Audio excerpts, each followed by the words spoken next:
let me tell you a little bit about my story, my background. Let's see what we got here. About 1991, started teaching. I only wanted to be a teacher. I didn't want to do anything else with my life. I live here in Houston, so this is Austin, so you got to go a little bit that way to go to Houston. But I went to the University of Texas. That's where I got my education degree, got a biology degree. Only wanted to teach science. Everybody in my family is a teacher. My mom's a teacher. She retired after 35 years of being an elementary teacher. My dad was a teacher. He taught science and coached for 15 years, right around there, until he moved to AAA. AAA? Does anybody that translate? American Automobile Association. Okay. So he moved from working as a teacher. It's interesting. Where's Jesse? So one of the things about my father is that in the early 1950s, when we moved to Houston, so that's when my dad grew up here in Sinton. So if you don't know Texas very well, but Sinton's kind of in South Texas a little bit. And they moved from Sinton, Texas to Houston, Texas. And at that time, there was either whites or others, and he was an other. And so when he got his master's and wanted to be an administrator, they said, not a chance. You're not going to be an administrator. We're not going to have an Hispanic administrator in Houston, Texas. When he wanted to be a high school football coach, because that was his dream to be a coach, that's why he went to school, went to the University of Houston.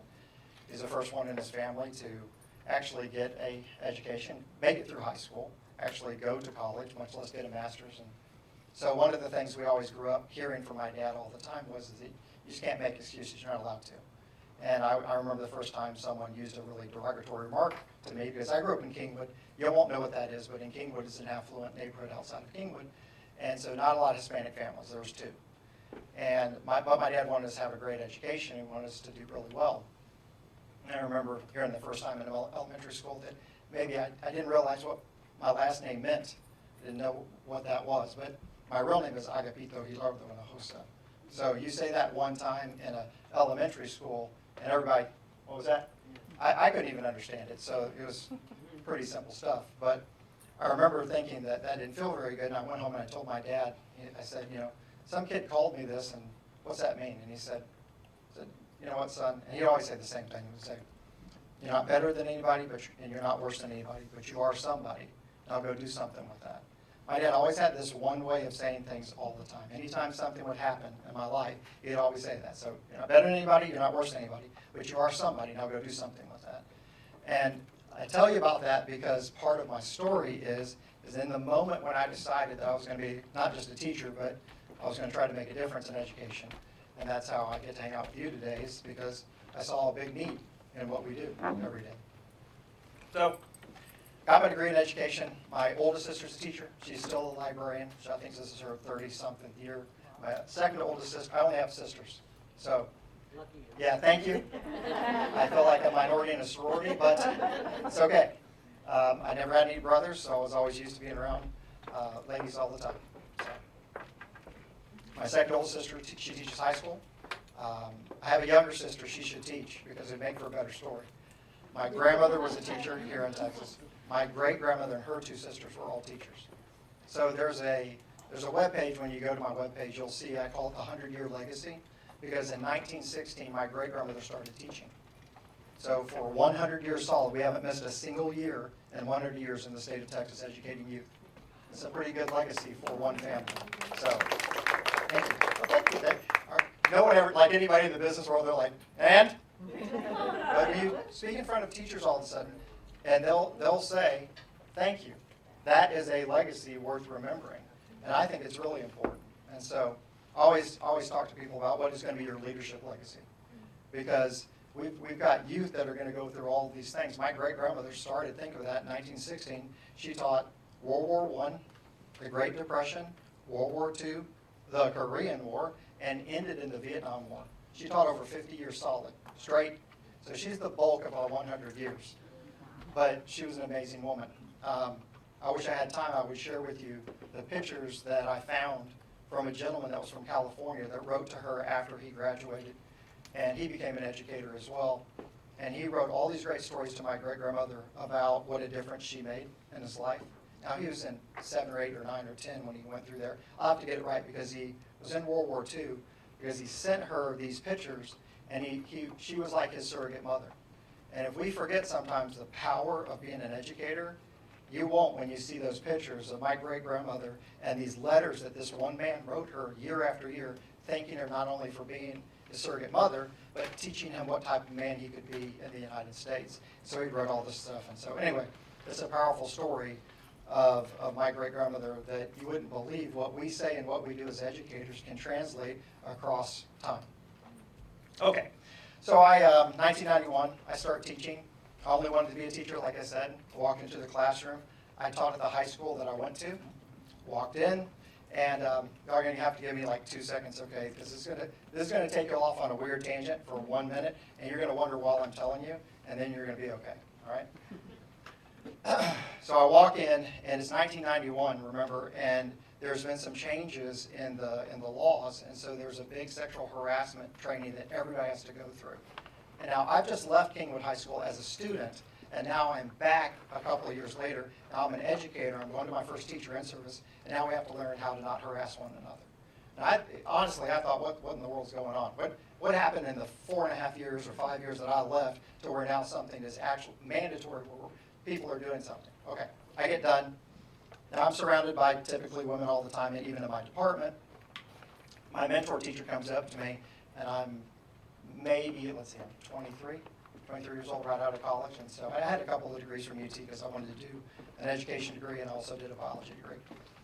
So she takes me aside. She said, "Did you see that training? See that training that we just did? That training on sexual harassment?" I'm like, "Uh-huh, yeah." She goes, "You're probably going to have a problem with that." And I looked at her like, do I give off the sexual harassment vibe? I didn't even know I was giving it off. And so she said, no, you're young. And she probably saw my face like, you're young and you're friendly. You're kind of a high fiver, right?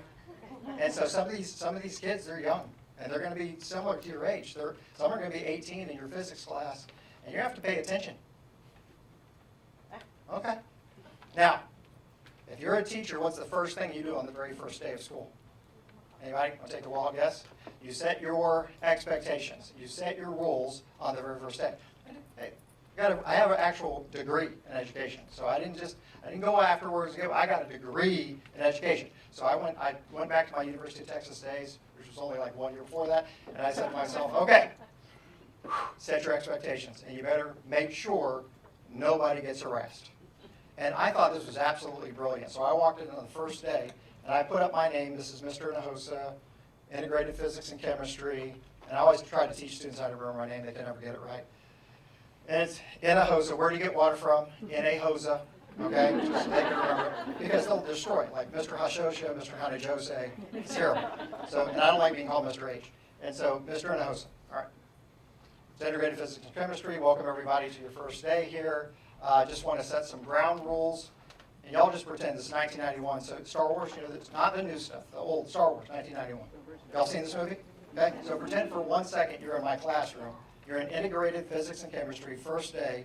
You're from 9th grade to 12th grade. You've now walked in, and I say something as ridiculous as this. All right, hey, welcome, Mr. Hinojosa. Where do you get water from? Hinojosa, everybody practice really quick. How do you say my name? Hinojosa. Fantastic. Okay, and so here's what we're going to do.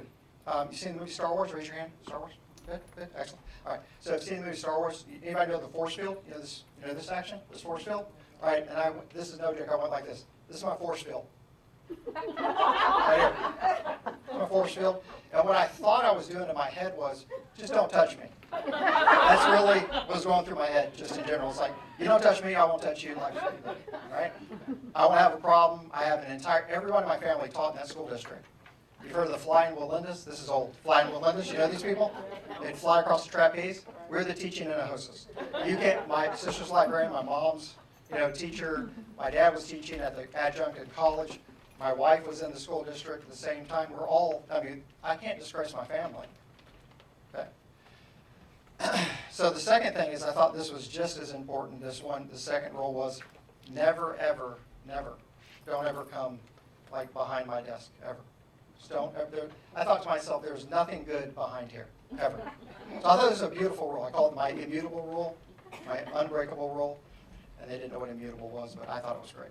Just don't do it. So just nothing's going to, because in my head I thought, what are you going to, rub my shoulders or something? That's got to be bad, so we're out. Okay, So I got that rule down, and I remember about 3 weeks into teaching, I had one of the kids, as a boy, and he decided to break my first rule, which was, come behind my desk. And so I was sitting there, and I knew there was a problem because I felt a disturbance in the force, like right here, like this area, like right here. And he came around the side, and I screamed, "What are you doing?" He's like, "Oh my God, what's wrong with you?" Maybe I didn't explain it well. You always approach me from the front, and you walk away. I had a 5-minute discussion with my students. Never come behind my desk. Okay, I know, isn't that weird? I was terrible.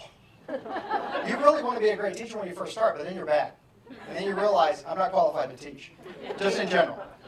They gave me I'm a composite science and education, so I can teach any science from 6th to 12th grade. But the reality is that they put me in physics and chemistry, which on my list is the lowest. So I was really, it's not good. I shouldn't be teaching this. I was always 1 page ahead of my students. I don't want to get too far into it, but I actually put one girl in the nurse's office hyperventilated because of how pitiful. I did stoichiometry. I could not balance equations properly. This is back with the chalkboards. You remember these things? So I had to use the chalkboard, so I'm up there using the chalkboard, and I had carbon on this side, carbon on that side, and I just thought, this is going to be no problem. I'll just get up there, work the equation, get up there, carbon, carbon. And then it dawns on me that when I switch the carbons, it's also going to switch the hydrogens and the oxygens. And so as soon as I did it in my head, I was like, it's too much pressure. It's like 30 people staring at you. Like, it's too much pressure. And I was like, you know what, let's not do carbons. Let's just do hydrogens. That'll be good. And I erased the carbons and went to hydrogens, and the young lady in the front row goes like this. She sucked in. I was like, what's going on back there? You okay? And so then I switched to hydrogens, messed that up, erased that, so let's just go to oxygens. And then what got her, what sent her off the edge to hyperventilation, was when I said, let's just do a different one, and I just erased the whole thing. Now, I don't know a thing about personality information until about 1 year later, which we're going to talk about, and I didn't realize that this young lady needed a process to follow, and every time I erased it, I was erasing the progress she was making to create the information, and she was having a nervous breakdown. She was like, that's it? He's terrible. I immediately got a teacher-parent conference the next day. And I now know why she hyperventilated, because her mother walked in, and she walked in and she was like this. And all the other veteran teachers there, I'm the youngest one, so it's my first year. Literally probably 5 weeks into teaching. And she goes, I just want to start with, first off, it's this young man right here. Yeah, he made my daughter hyperventilate. And my older daughter, she's going to the University of Texas right now. I'm so sorry. And she starts crying, and then the next thing you know, she looks right at me and she goes, and he was the problem. And all the veteran teachers went, that's good, we're out. And that lady yelled at me for like the next 10 minutes. I just thought, I don't like teaching. It's not as fun as I thought it was going to be. Maybe another 2 weeks later after that, maybe 6 to 8 weeks into teaching my first year, I had one of the younger ladies come up to me, and she says, can I talk to you after class? I have something personal I want to share with you.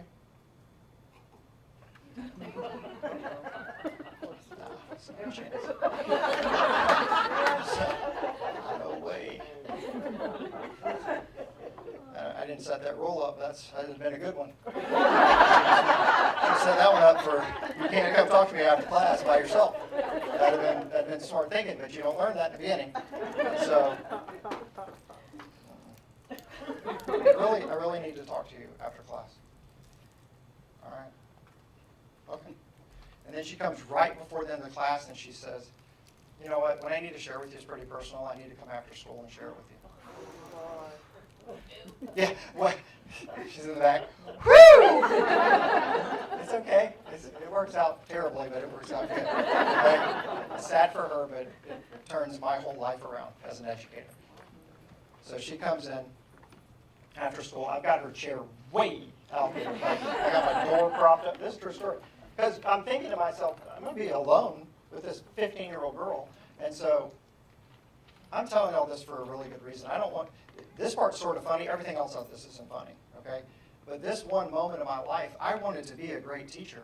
I didn't want to be like a mediocre teacher. I wanted to be a great teacher. And I was petrified that somehow I was going to do something stupid and then ruin my career because the only thing I ever wanted to do was make a difference in those kids' lives. And when you find someone like that, when you find a teacher that's going above and beyond, because you don't get paid anymore to go above and beyond in education. If they're coming early and they're staying late, especially if you're in administration, look after those people. Find a way to write them an extra something. Talk to your principals and find out who those teachers are that seem to go above and beyond, that make a difference, because they're the rare, far and few between that haven't been sort of beaten down with, well, doesn't matter how much harder I work. They don't care. I've never cared about that. I'm a terrible business person. I'm awful at it because I would rather give away my stuff. I learned a long time that you can't do that. It's just you create a business that just doesn't. It's not workable. But my mentality as an educator was I got into it because I love to share information and then I wanted to make a difference in people's lives. All right. So she sits down. She will not look at me. She's sitting in a chair, sitting there. She won't look up. And then eventually, it's probably no more than 15 seconds or so. She finally looks up and she says, I hate this school, I hate these kids, I hate my parents, I hate these teachers, I hate Kingwood, I want to commit suicide. And that was my 8th week of teaching, my first year. And, it's not up to y'all, this is just me, this is who I am, but my faith propels me to think about people and help people, and I'm here to tell you, in that moment, I could now look back 5 years, 6 years of my life and said, God had prepared me for that exact moment. It seemed as though I'd struggled with my self-image, who I was, my dad. It seemed I struggled with all these issues so that I could be prepared in that moment to help that young lady understand that she was worth something. Now, if you've been teaching long enough, you know one thing. My high school was 4,000 students that I taught at, okay? The other high school that I was an administrator and that I taught at, that was 2,600 students. That's a high school, not the whole school district, but just that high school. And I found that you could be in a school of 2,600 students and feel completely alone on a daily basis. And I wanted to be the one teacher that made sure that if you were in my classroom, you weren't going to have that happen. You're going to know that every day when you came to my room, you're going to have a great day. And so I remember thinking, ooh, that's not good. If this young lady doesn't even find worth in herself, then I'll give you the backstory of that. If you don't think you're worthy, if you don't think you have worth at all, then what do you typically do to things you think aren't very valuable? What do you do to them? Yeah, we get rid of them. We throw them away. And that's what my students were struggling with. It wasn't her competency. Could she do physics and chemistry? Yes. Could I teach physics? I got better. Could I teach that? Yes. I could teach those skill sets. But if you don't even like yourself, then it's really hard to make it through a day. And what I found was it's almost without fail, it was relationship issues that were costing my students. It was over and over and over again. It wasn't more science, and I'm a science teacher. I want them to learn science. But the problem was you break up with a boyfriend or girlfriend at 14 years old, and it seems like the end of the world. You have a mom or a dad that doesn't seem to love you or care about you or says one thing, or a teacher that reminds you you're not good enough to get into an honors this or whatever it is. It's that one thing that will catapult a student to start thinking that they're not worth enough to do anything more. And that's why I loved your story about it. I was like, write that one down. That's a good one. Who are the people that believe in you most? I call them my gold people because I had a friend that I used to travel with.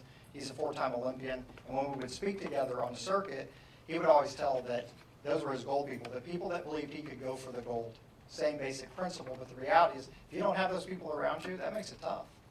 Heaven forbid, as leaders, we don't act that way towards our people. We get the chance to do something that no one else does. If you are a leader of a group of human beings, you have a chance to pour life into a human being just by what you say. You have so much more ability to pour life into people than you've ever thought as an educator, more importantly, as a leader of educators. Because where are we getting our positive from? Where are we getting it from? It can be from you. All right, so I get done. I go home. Now I have a whole family of educators. I'm different. It's only my 8th week of teaching, but I go home and I talk to my mom and my dad. And my dad has now moved from education over to sales and marketing for AAA. And so my dad says, all right, you remember all that stuff I used to teach you when you were young? No, not really. 5 and 6 years old, all those things I said about setting goals, making things happen, I want you to take that and put that back into your classroom. You might not know this name. You know this name, Zig Ziglar? You know that name? Raise your hand if you know that name, Zig Ziglar. All right, Zig Ziglar was my dad's all-time favorite. He was a motivational speaker. He passed away several years ago. But it was a daily occurrence, and anytime we went, and I just went past it when we were going from San Antonio to Austin this morning, and we went past Ocarina Springs. It's in San Marcos. You won't know that unless you're from Texas. But if you go past Ocarina Springs, that's where my dad would take us every year. And from Kingwood to Ocarina Springs, San Marcos, it's about, I don't know, 3 hours, 3.5 hours, 4 hours worth of a drive. And the second we got into the car, he'd put the cassette in, and it'd be, hey, good morning, and Zig Ziglar, he'd be talking to you, you know. And so he would be on the tape. And my dad grew up listening to positive things to be a coach, but he wanted us to do the same thing. My dad was a strange bird when it came to this kind of stuff too, because he taught salesmen. He thought me and my 3 sisters were salespeople. So he would literally, because it's not a joke, he would call sales meetings like, all right, everybody, sales meeting, which was really a family meeting. And we'd have a family meeting, and whatever he was teaching his salesmen to do to stay positive, he would teach us to be positive. All right, who gets to control your attitude? Attitude's a little thing that makes a big difference, son. What are you doing with that every day? Who controls your attitude? You do. What kind of attitude is going to be? It's going to be a good one. You get to control it. You get to choose that. It's your choice, nobody else's. My dad would have we had a whole sales meeting, family meeting on attitude. We weren't allowed to have a bad attitude. We had a whole thing on how to win friends and influence people. We did. We had a whole thing on Dale Carnegie. I'm not kidding. This is a true story. He'd walk in. Do not criticize, condemn, or complain. I'm 5 years old, by the way, when he starts this. I wish this wasn't true. This is a true story. And so because it would be just ridiculous to say it, but how to win friends and influence people. Do not criticize, condemn, or complain. You got it. I'm 5. I don't even know what that means. I'll do it. What's your 5-year plan? My dad was a big 5-year plan guy. What's your 5-year goals? Make it to 10. 5. Got a pretty big day of eat cheese toast is about all I'm thinking about. Maybe cheese toast, maybe some cinnamon toast. I feel good about either one. That's what I'm going to do tomorrow. That's pretty much all I thought about. But my favorite thing my dad ever did was he saw Zig Ziglar speak to a huge audience, and Zig Ziglar turned to him and said, when I say what kind of day is going to be, you're going to say it's going to be a great day, something like that, okay? So I can't do Zig Ziglar perfectly, but that's pretty close. And so he would go like this to an audience, what kind of day is it going to be? And you have to go, it's going to be a great day. And so, okay, really, real quick. So what kind of day is it going to be? It's going to be a great day. So my dad thinks this is brilliant. He comes up, sales meeting, family meeting, everybody get in here. Again, I'm right at 5 and 6 years old. This is all those times where he was trying to teach me how to think differently, prepare my mind differently.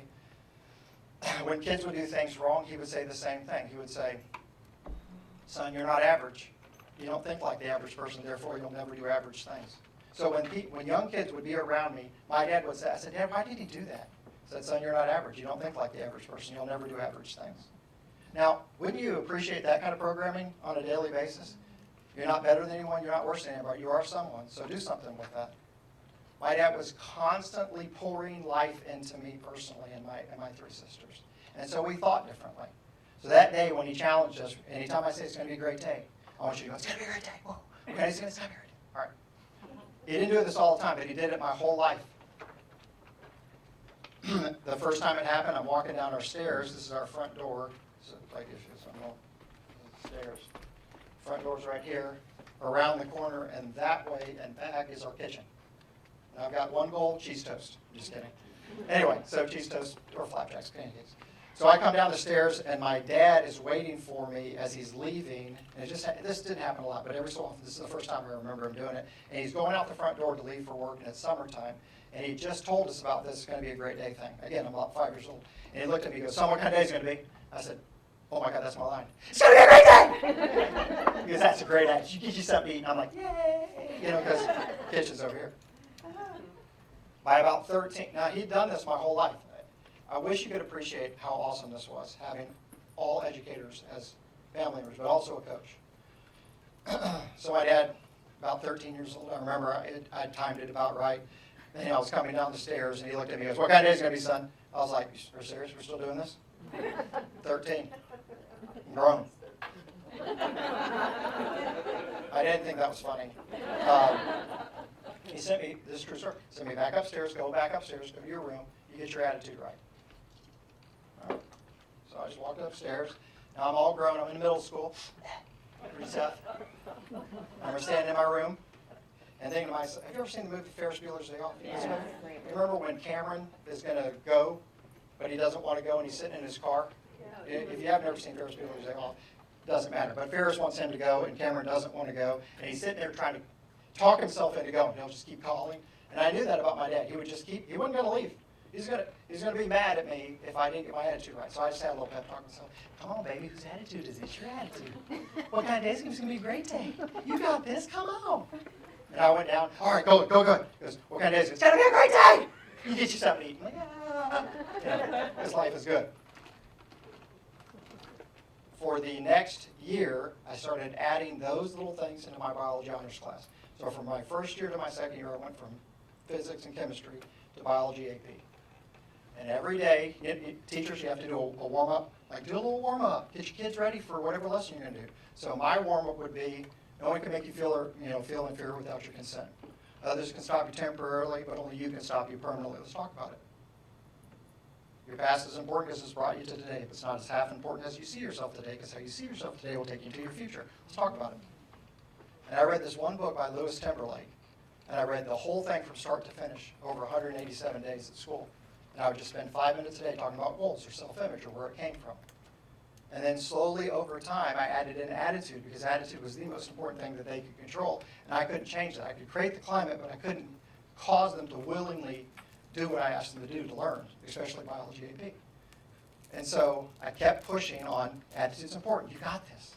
What kind of days? It's going to be great. Who gets to choose your attitude? It's going to be yours. And I had a gross of 144 attitude is everything pencils. And when those kids would do something above and beyond with their attitude, I'd toss them an attitude is everything pencil. After about 5 years of doing that, you get pretty good at it. You start learning more about kids and information, and they share things with you never thought before. And then my wife and I said, well, I told my wife one day I came home, we're going to do a camp for kids. So I'll let you know. We have no business experience. It's just going to be horrible. It's going to be a lot of time, a lot of effort in our time off at Christmas and spring break and summer. But I think if I take all these little snippets that I've been doing throughout school for the last 4 or 5 years, I think I could pull off a camp. And the only reason I thought that is because some mom said, I was coaching tennis at the time, she took me aside and she said, you know those little things you do, they've really impacted my son positively. Have you ever thought about putting them all together in a weekend and teaching kids about it? No, I have not. But I'm going to do it. So in 1997, we started a camp for kids, and we've been doing it ever since. And so that's how it works. You have something that absolutely drives you beyond what you believe, and then you decide to go above and beyond to do it. And no one was going to stop me. I'll tell you, the people that actually said that I couldn't do it the most were the teachers that I worked with. They were the roughest ones on me. The principal actually laughed. It wasn't the head principal. He was incredible. But the assistant principal was brand new. He literally laughed. What do you think is going to come of that? And one of the teachers said, I hope something good. He goes, nothing. And I thought, that one principal, I was like, now I was about to not teach there anymore. So I said something I'm not very proud of. But I said, if you're in education and don't like kids, why are you here? I said, if I'm going to go and do something it's not bothering you, I'm going to be doing it on my off time at Christmas and spring break. I said, why would you want me to fail immediately to help kids? Something that you see in your school that's already helping. He wasn't a gold person. He didn't believe in me. He was gone. It was hard. It's hard to do a business. It's hard to help. It's hard to go above and beyond. But Zig Ziglar would say there's no traffic jam on the extra mile. There's just no traffic jam on the extra mile. That's where all the effort is. But there's not a lot of people there. So one of the things that changed my life was I went with my dad who, believe it or not, after all those positive things I was growing up, he went the exact opposite. About 18 or 19, I didn't want him to say another thing to me. It was like every time he spoke to me, he was so polar opposite of my personality. I didn't know this when you're young. You just accept what someone says to you. But as you get older and older, you want to have your own thoughts, your own ideas, and how you receive information. So my dad's pretty much a high C, and I'm a high I. We're opposites. And I'm a high D, and he's a high S, opposite on that side too.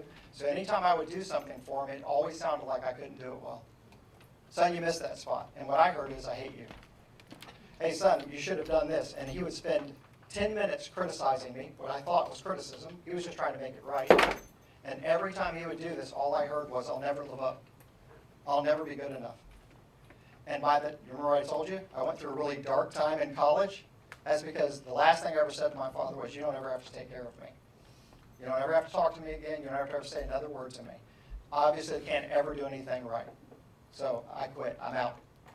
I'll take care of myself. So I put myself through college and did everything else in order to do that. And then I learned about this information I'm going to share with you. And I realized, oh my goodness. And I know you've heard it before. You've heard the disinformation. You've heard Myers-Briggs. In education, we get all of them. We had one group come in, and they did stapler, paperclip, and something. I was like, stapler? I don't want to be a stapler. Anyway, you've heard every one of these type of personality assessments. Yes? Probably seen some of it. But are you using it? Because I started using it at 24 years old in my classroom, and it changed the approach on how I work with every kid in my room. I'll share real stories with you in a little bit of time so that you can see that you can utilize this information to connect with your students, to connect with your staff, and more importantly, to understand when your strengths turn into struggles, how you can actually build your brand in a more positive way. Because it was the turning point of my life to learn this material. So I feel it's my pleasure to be able to share with you something that connected me back to my father, but more importantly, connected me to tens of thousands of students over the last, almost 29 years. Okay, y'all ready? Okay. So now you know me. Hope that helped.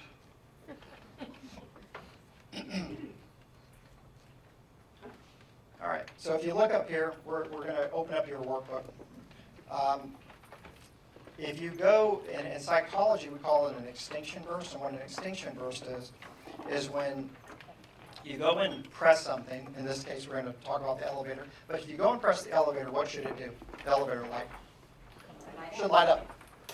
And if you press it and it doesn't light up, what do? You press it again. And an extinction burst will say this. If you press it and it doesn't light up, and you've now done it twice and it doesn't light up, what do?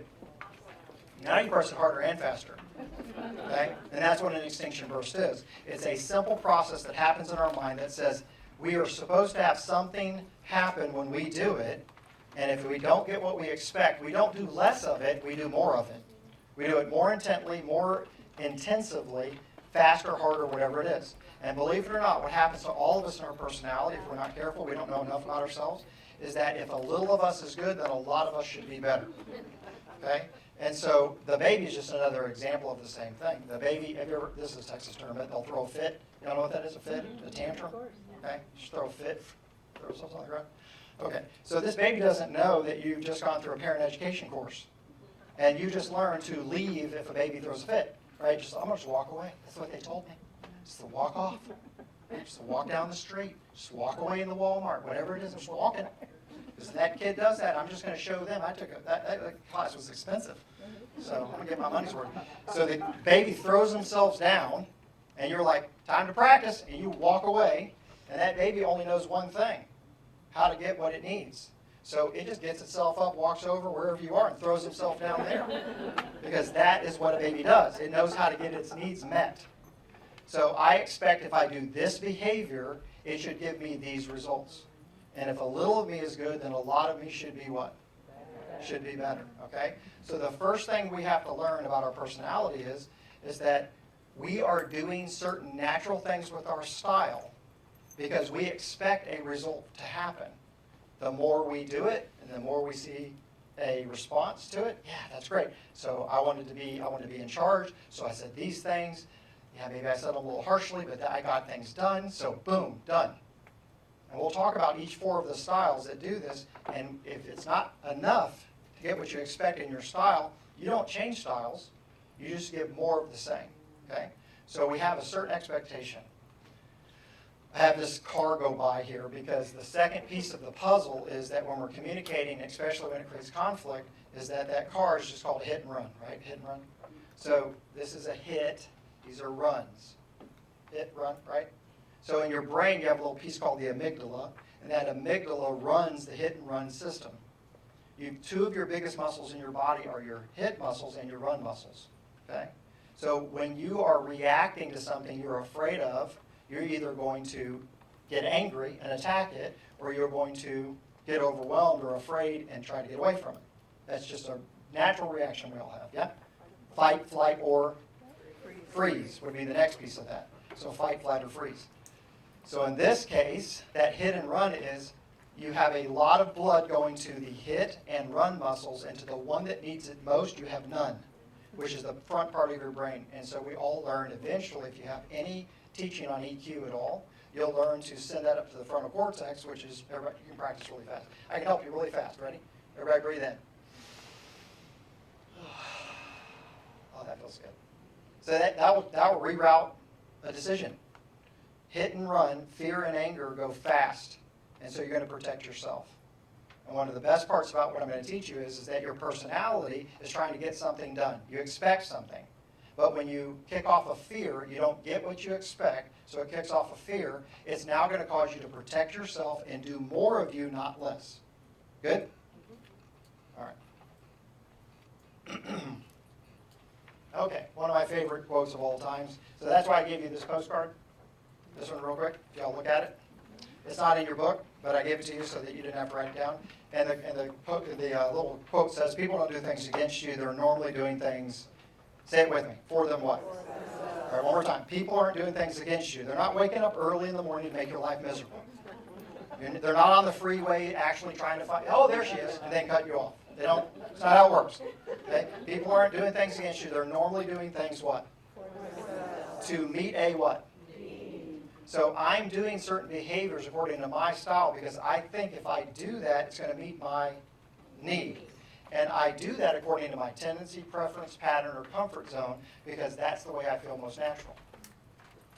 Now, if you're really, really, really good at something, you might have 2 or 3 of these natural styles that you can pull from.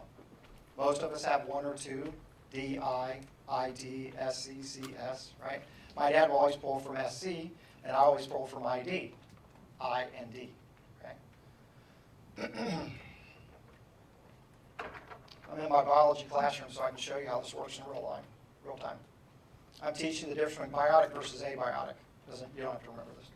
So biotics, all the things that are living, carbon-based, carbon dioxide, excluded because of those gases. And then all the abiotic stuff are the things that are non-living. Rocks, minerals, mud, precipitate, rain, snow, ice, all those things, okay?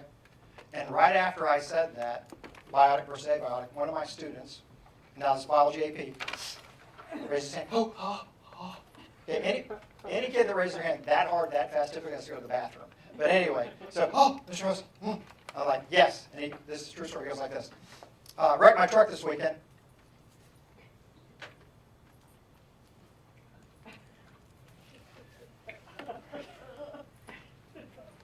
Okay, so I'm teaching biotic versus abiotic. I don't know how you got that. I don't know why you wanted to share it. But in that moment, he felt compelled to raise his hand hard and share without thinking, wreck my truck this week. Let's not even consider the fact he's 14. Okay? This is completely illogical. He is a 9th grader, he's 14 years old, and his thought process was to say out loud in front of 35 other biology AP students, I wrecked my truck this weekend. Now, I want y'all to think about this because this is where classroom management comes in real handy when you know this material. What would someone that is really dominant or determined or driven or critical or cautious or any of the task-oriented people want to do to that kid that just right in the middle of your good dissertation on the difference between biotic and abiotic? They'd be upset, right? Don't do that. I don't even like the way you raised your hand, quite honestly. We might have to have a whole class on just how we raise our hand appropriately. That scared me. A lot of issues. You don't just jerk your hand up like that. I don't know what's going on. I'm just kidding. But you get the point that the more task-oriented you are, the more in that moment you see this kid say something completely crazy, and that's when a teacher sees that as a threat or something that's not right, and then so she'll take it out on a student. But that student isn't doing things against me. He's normally doing things for himself to meet according to his strongest tendency, preference, pattern, or comfort zone. And so what went through my mind was, sounds like a good story's about to happen. Because I understand what he's about to do. And I said, all right, let's hear it. Oh, okay, good. So, me and my dad went out four-wheeling in his truck. What is even his truck? It was his dad's truck. Went out four-wheeling in his truck, got stuck in the mud, spun out, hit a tree, and wrecked. Just thought I'd help. Okay? Now let me take you into that kid's mind in my classroom. This kid's in my room. Biotic, all the things that are living. Except carbon dioxide, and carbon dioxide because they're the most gases. That's funny. I think I could probably tell a pretty funny gas joke about right now, but probably shouldn't. I'll hold on to that. It's funny though. Then abiotic, all the things that are non-living. Rocks, minerals, mud, rain, snow, ice, precipitate. Oh God, I've got a great mud story.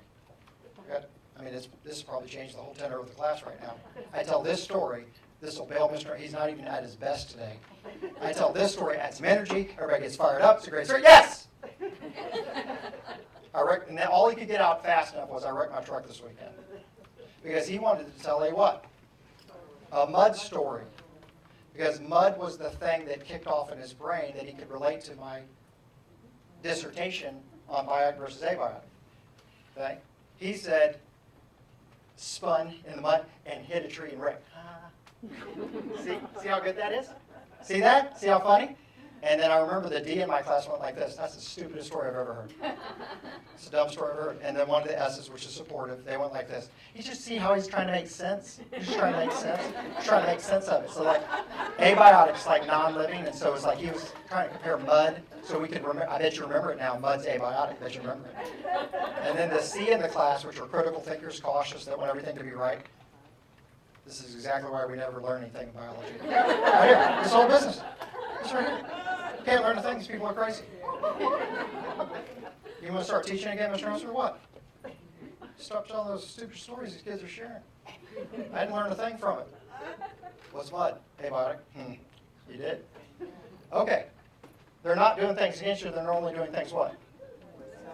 For themselves. To meet a, according to the strongest tendency, preference, pattern, or comfort zone. I can go all day long, story after story after story, to help you remind yourself that your teachers, your parents, the people you're working with, the people that are on your team, aren't ever on purpose waking up early to make your life miserable. Now, if they're a difference in style than you, it'll feel like it. It'll feel bad. And you're not getting what you expect when you say, we're going to do this, and someone says, I got a question. No questions. There'll be no questions anymore. I'm in charge. Everybody be quiet. Okay? Because part of your personality is, I get things done by doing stuff. And we don't get things done by talking, baby. We don't get things done by talking. Everybody be quiet. Good? All right, let's keep going.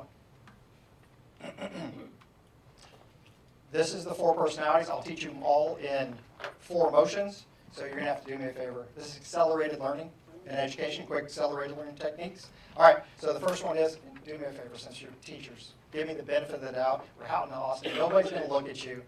If you've got a lot of C in your personality, this is going to be terrible for you. Okay?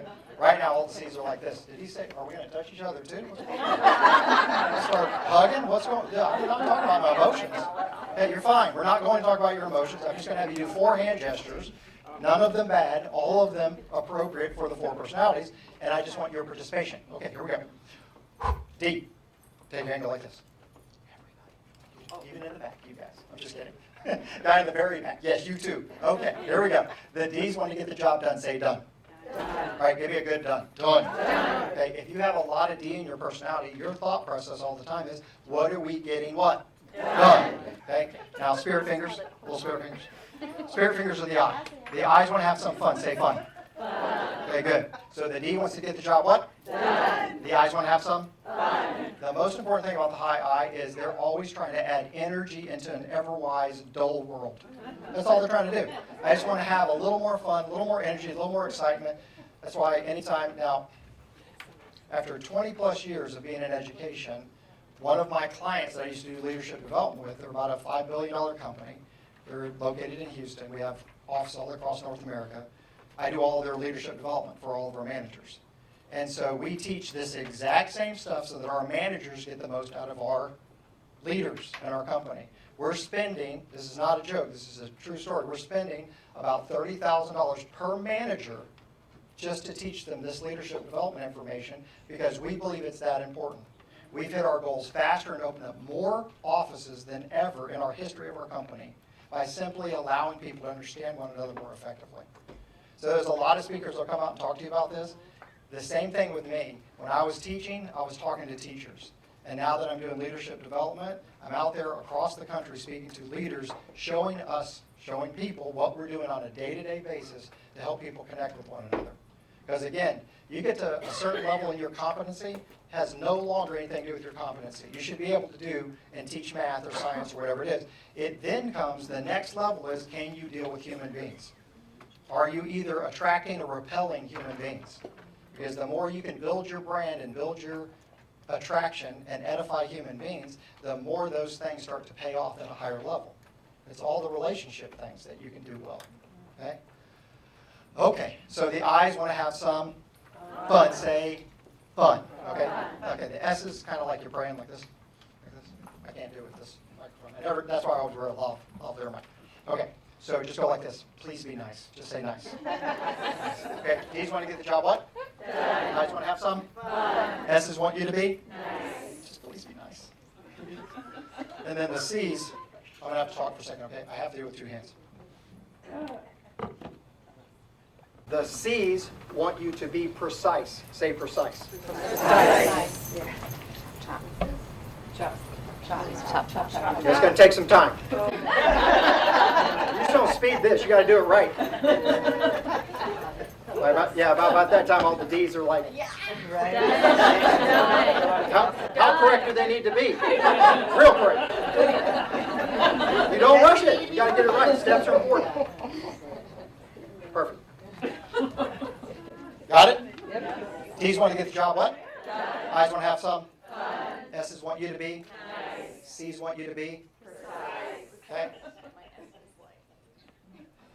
That only took me about 15 years to learn. Not to practice. To literally learn it to where I would hear it and then I would know that that was true. Now, putting it into practice is a completely different thing. Why is it hard to put it into practice? I'm exaggerating, about 15 years. Why is it hard to put it into practice? Because the second you aren't getting what you expect from your style, you'll immediately not do less of you and do one of the other three. You'll just do more of you. If a little D is good, then a lot of D should be better. If a little fun is good, then a lot of energy should be better. Woo! One of the funniest things I ever watch when I do work with actual companies is when someone says we're going to do a brainstorming event. So we're just do some brainstorming. Just get a lot of thoughts wheeling out there, right? Just boom. We're going to have parking lot over here, real good parking lot. Just have some thoughts. The eyes are like this. Yes. Yes, sir. Been wanted to talk randomly for no specific reason. Wanted to share some thoughts for a long time. This is it. It's the way I do. Can't believe you opened up for the floor like that. I am in. Let me just start talking. And they just start. And about 2 seconds later, everyone that's a C that wants everything to be precise are like this. We've made a horrible error. We made it terrible. There's no rules to this. There's no structure. He's just talking. And it doesn't even make sense. I mean, we've just wasted at least 5-10 minutes worth of time, times whenever people are in this room. I'm disgusted, quite honestly. Now, they don't say anything out loud. Everything's in their brain. It's a true story. See that? You know why that's funny? Because that's true. True. Then they walk out and talk about it afterwards. Now, I'm going to give you a little hint. If you don't get your need met according to your style, you will get your need met. If a D doesn't get the job done, they will get their need met. They'll push to get the job done. If an I doesn't get to be heard in that meeting or gets to share it in your classroom, believe me, they will talk. They'll talk about you. They'll talk about everybody. They will talk. They're going to share. They're going to get their need met. They're going to be able to communicate. Okay? Same thing with the S's and the C's. Okay. Good? Those are the 4 styles. An entire world open to you on how you build trust, how you build relationships, task versus people. The one thing that I really didn't like when I watched people do the personality information was they were good at telling what these 4 things were, and then that was the end of it. And what happens at a school district is you stick them in you go spend a bunch of money on a bunch of assessments, which you don't recommend. You go put those in there, you have a really fun time. Everybody makes sure, you're a D. This is it. Woo, you're a D. Woo, man, you disgust me. Okay, and then that guy's a real high. He really talks out of turn all the time. He's a real high. That teacher over there, he's crazy. He's super high. All the kids love him. Terrible teacher, right? Super fun. Don't learn anything. Great, funny though. Funny, so funny. Now, elementary, S's, we tend to hire a lot of S's and C's in the elementary side. Okay? And what ends up happening is S's in particular don't like a lot of confrontation, a lot of disharmony. So what ends up happening, you put them in a classroom. Today, what you have to deal with is students that are coming there with almost no needs met. and very little character education and very little respect in different ways, depends on where you're from. And then they come in a high S who just wants to love that kid, wants to love all over him, gets just beaten up left and right because they don't know the basics of their style. Because if a little bit's going to do, then a lot of it should be more. So I'm going to move it. I'm not kidding. I'll move it. No, I'm serious. No, you're not going to go on reset. I'm not kidding. I will do it. I will. I'll move it from green to just maybe a little bit less green. Okay? I will move it. And then what does that kid do? Because they're a D like me or a high I. They'll test that boundary all the way until that teacher wants to quit. Because they don't know their basic style enough to know in that moment they have to set their boundary hard the first time. You're not doing that kid a disservice to meet their need according to their style. You're doing yourself and the other kids in that room a disservice because you just don't know their style. You don't know how to work with them well, so you let them do that. And you don't have to be mean. You don't have to be ugly. You just have to say, nope, first time, Miss Hinojosa means it, bam, and that's it. And the kid goes, oh, well, I guess she meant it. See the difference? Just by knowing your style well enough. Okay, we can go all day long on that, but let me keep going with this idea since you know the 4 styles. It says, Winston Churchill said it this way, men occasionally stumble at the truth and pick themselves up and hurry off as if nothing has happened. You're going to hear the truth about your personality. You're going to hear the truth about your style. And I was telling Marilyn this, that as a brand new teacher, I'm a high DI, and I just thought, I don't really like lesson plans that feel really rigid. I like lesson plans. Attendance was my second nemesis. I didn't like attendance either. This is not a joke. I was a really good student. Both my parents are educators. My family's in our school district. I could not get in trouble in school when I was going to the school district I'm now teaching at. But as a teacher, I went to the office more times as a teacher than I did as a student. That's a real story. I was like, yeah, I'll do them. Did you do your lesson plans? They're close. Okay, so if I'm a high I and I think lesson plans are rigid, and the lady that's the head of my department is a high C and she likes things to be a certain way and they need to be turned in at a certain time, when I didn't do that, what's the first thing she did? Went right to the principal, and I got to go to the principal a lot. And I kept thinking to myself, I have chose the wrong career. I'm a terrible human being. I don't know how to write these lesson plans the way she wants them. I don't turn them in on time. And the second biggest nemesis was attendance. Listen, they're all here. Well, you should put it down, mark it down. Who cares? It's not that big of a deal. They're all here. I'll do it later. Oh. Everybody in my department hated me. And I thought, well, that's not exactly what I was looking for. Because I'm trying so hard to connect with kids, I lost all respect with the teachers that I interacted with. Because what they wanted me to do is act like them. They wanted me to do the things that what a teacher would do. And I wanted to sit there and connect with my students. And I didn't know that I was causing a problem because my personality, the more you pushed me, the more I buckled down. Fine. I'm not going to listen. I just won't do it. And I remember my principal saying, please, keep her out of my office. Just do your lesson plans. Just put anything down. All right. For him, I would. But I was so upset. It was because I thought she was causing me not to be able to be successful with kids. And that was it. It had nothing to do with anything else. I just wanted to talk to kids and work with kids. The second it started, I would teach. The second it ended, I would teach. I was still teaching as they were running out my door. All these other things seemed really, really restrictive. Now think about that. Just do what you're told. But part of your personality is that you're so hard-headed and you're so freewheeling and disorganized that you were great at teaching but terrible at the skill set in which everyone said was the most important. So those little tasks caught me. Now as I got older, guess what I did? You got worse. I got better. You get worse. That's what I told Marilyn. I said, my D repels human beings. It doesn't do me any good. That part of my personality, I can get stuff done like crazy. I'll risk, I'll do things. That part of that natural style. But man, when it comes to following the rules and doing the little things that other people wanted me to do, I was always a rule breaker. I was always risking things that other people wasn't. And that's not a male or female thing. That's a personality thing. You find a natural tendency in your style to want to push and risk. and move outside your comfort zone. It's just part of who you are. So the more you understand that, the better. All right, so I'm not going to go through this piece with you. I want you to think about it because I can't do 30, 40 people in this room. But if you were to ask yourself, what are your strengths that you naturally bring to the table, would you write down just a couple? Just write down a couple that you think are some of your natural strengths that you do on a daily basis. If you did your assessment, there's a whole page on that, strengths that you actually have according to your style. What are some key strengths that you think you bring to the table?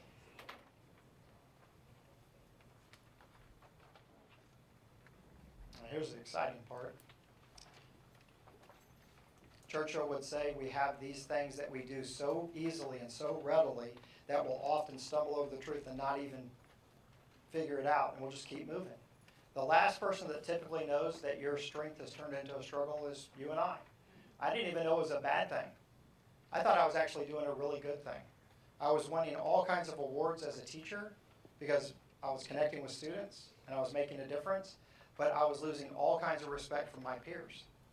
I was also 25 and 26 years old. I mean, I'm in my 50s now, and so that's a long time ago, but the reality was how sad was it to think I'm sitting there trying to make such a huge difference in kids' lives, and I'm doing all these really innovative things, and yet the teachers that I wanted to like me didn't like me at all.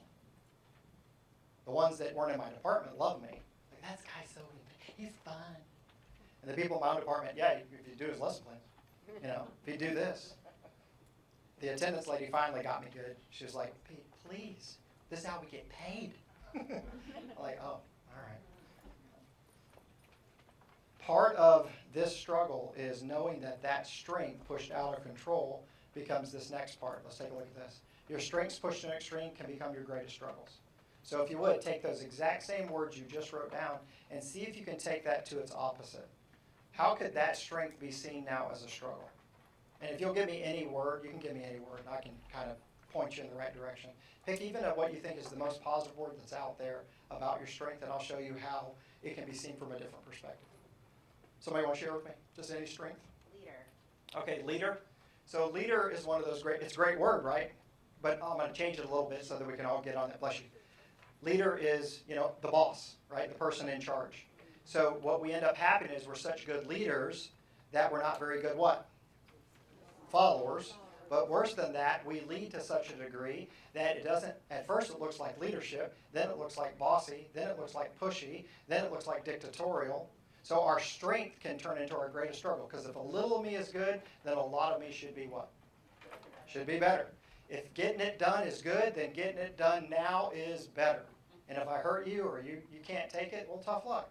I said what needed to be said. It had to be said. Somebody had to say it. It's just the way it is. Can't take it? Get out. I'm going to go back for a second. I want you to look at something because I think it's interesting. Oopsie. Oh, wait, where's our backwards? I want you all to see this really fast. Do you see these symbols really quick? Right above the D, the done. So that's exclamation point, that's a star, that's plus or minus. That's the question mark. So really quick, the 4 personalities, they typically have something that's very unique about them. So the D wants to get the job done, but it's also with emphasis, an exclamation point. Get it done. When? Now. Fish or cut bait, stop circling, land. Let's go. Right? The star is there's no business like what? Show business. The only thing better than 3 stars is 4 stars. 5 stars would be great. Okay? The party has arrived. Now look at the S personality. They've got a plus or minus, more or less or just about. Their number one goal is to support the environment in which they're in. If it's positive, they'll support it. If it's negative, they'll support that. Now I want y'all to hear that. It's a little different. If you're sad, they'll let you be sad. If you're happy, they'll let you be happy. Now go back over to the I. If you're happy, they're going to want you to be super excited. Man, that's awesome. It's incredible. High five. Okay? If you're sad, high five. Come on. What's wrong? Turn that front upside down, baby. What's going on? They always are trying to get more energy out of you no matter where you're at. If you're a D and someone's sad, what would you say? Yeah, suck it up. Get over it. I don't have time for this. Okay? Now I want y'all to think about that because each personality is a little different. That S personality in particular, that plus or minus is really important because they're so supportive no matter which way you go. If you're in this room right now, you could have an S sitting next to you and you could they'd turn to him and go like this. It's kind of hot in here. They'd go, it is a little warm. Right? And then, like 10 minutes later, someone on the other side of them could go, golly, it's really cold. And they'll go, it is a little chilly. They'll just help no matter which way you go. They're there to support you through your process. Okay? I's and D's aren't the same. Now, I'm telling you that because once we get over to your strengths turning into struggles, each one of those styles has a natural style that turns into a problem. An S wanting to help turns into enabling, indecisive, non-participative. They don't make good decisions because they don't want to hurt anybody. So now they have to be ultra collaborative, super cooperators, check everybody's pulse and feelings. Now, if you're a high D in that room and you're trying to get someone to make a decision and they want to stop and check the pulse of 400 people, now you're upset. That's not going to work. Okay? And then the C's, if you look at that, that's the question mark. They're going to question things. They want things to be what? What was the word? Correct. Precise. So if you were sad, a C wants to be precise. They would say, so let me just make sure I'm on the right page. Are you sad, upset, or depressed? I just want to make sure I put you in the right person. I'm not here to handle this. I just want to make sure if it's a therapist, psychologist, or an MD psychiatrist. I just want to make sure I give you the right prescription because I don't want to make a bad prescription on this thought. Okay?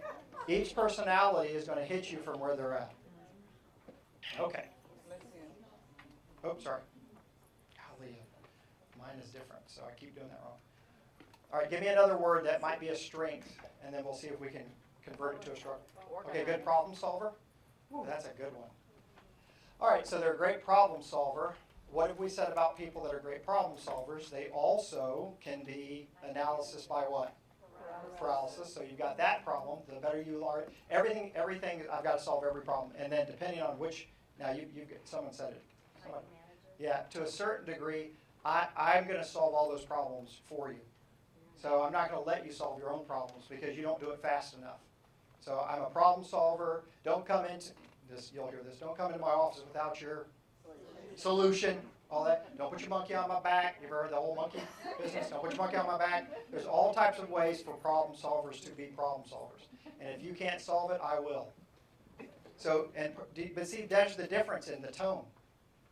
It's not that the person doesn't like problem solving. It's how you empathize with the other perspectives when you're working with them. One of the best things I ever learned about personalities was that word empathy. You hear it all the time, but you don't really see where it comes from. And empathy, once you understand the four perspectives, you can actually empathize with someone that comes towards you with a different style. So I just need some, right, watch this. I just need some information before I make a decision. I have people that are on my team that ask me that all, and I know what their style is, but I'm just going to have you guess for a second. So I need information before I make a decision. Do you think that's done, fun, nice, or precise? Yeah, precise. Could be a little done, but most importantly, it's someone that wants information so they can make a decision. You with me?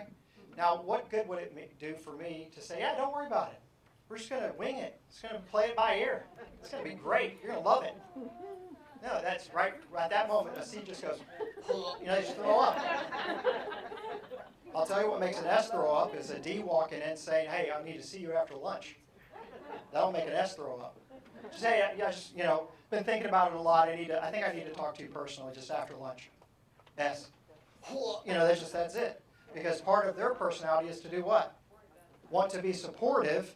And in that moment, when a D walks up and they don't even think about how they're saying what they're saying, I need to see you after lunch. It's actually going to be something they're going to be working on and helping from. But they just say, I need to see you after lunch. And that person goes, I'm fired. That's it. You know, I'm out. That entire lunch is spent. Let's feel good. It's shocking all the little things you learn from these simple perspectives when you start to see people live them out. And they become part of our, vernacular. Okay. Your strength pushed out of control becomes your greatest extreme. Let's keep moving. So here's what we've learned. We've learned that everybody has an expectation. And if we don't get it done, in other words, if a little me is good, then a lot of me should be better. I expect that when I do D, I, S, or C, done, fun, nice, or precise, that I'm going to get a result. I'm going to get the job done. I'm going to add energy. I'm going to be supportive. Or finally, I'm going to get things right. And if that doesn't occur, I'm not getting things done. Everything's getting slowed down. Then it kicks off a fear. Now I start protecting myself, and my strength, a little of me, now turns into a lot of me, and conflict is assured. Now, this might not be news to you, but I'm telling you, it was one of the greatest moments of my life to realize that every personality that I typically had a problem with was I thought the way I could handle it was more of me, more of my personality. And in that moment, when it didn't work, when I wasn't getting, like I was trying to be funny or helpful or whatever it was, and it wasn't meeting my need, and they weren't reacting right, no, I'm helping these kids. Do your lesson plan. But you don't see, do you see how much I'm helping these kids? So then I just try to help kids more. I'll stay earlier, I'll stay late. Do your lesson plans. And in that moment, if all I could have done was know how to act that way, change my style, get structured a little bit, I didn't know. I mean, I wish I did. I wish that all my training made me really good a lesson plan writer. But it just wasn't. So I remember thinking, man, fine, I'll just go even harder. And then for sure, between me and that one teacher, we were always in conflict all the time. Okay, so let's talk about this. We're going to break it down into little pieces. First little piece, expectations. What does 8 a.m. mean? What does that mean? What does 8 a.m. mean to you and to me? All right, yeah. So let's take a look at it. So if we looked at this chart, and you have this chart in your, what page is that? Page 5? Yes. If we looked at this chart, let's take a look at the C first. Here's what a C thinks, precision thinks, about 8 a.m. Okay? So it should be there and there. Okay? They have high expectations of themselves. 8 a.m. typically means what? Yeah, be early. And then what do they think about other people? You should what? So your expectation, part of who you are, that first phase of creating communication versus conflict is that you expect something out of people. And so you're thinking, everybody gets it. Everybody assumes the same thing. 8 a.m. means be early. I've had people actually say that if you're on time, you're already what? Late. I don't even understand that. But that's what they say. And I'm like, okay, well, if that's what you say, I better be real early. Okay. So C's want everybody to be on time because they're going to be on time, and it's a lack of respect to not be. Okay? All right, let's do the S's. The S's, they have high expectations of themselves, but if you look over here, they lower the expectations for others because they're trying to be supportive. In other words, I'll give you some grace because everybody needs a little bit of grace. So it's like 8:05. Is it okay? You're all right? Was there traffic? Should I drop your kids off? It's okay. I understand. I've been there before. So an S, although they'll be on time, they're going to give the other person what? So they expect themselves to be on time because they want to be supportive, but at the same time, they're going to give you some grace. Okay, let's do the D. If you know you have some of this in your style. All right, the D's are going to have a little lower expectations of themselves and a little higher expectations of others.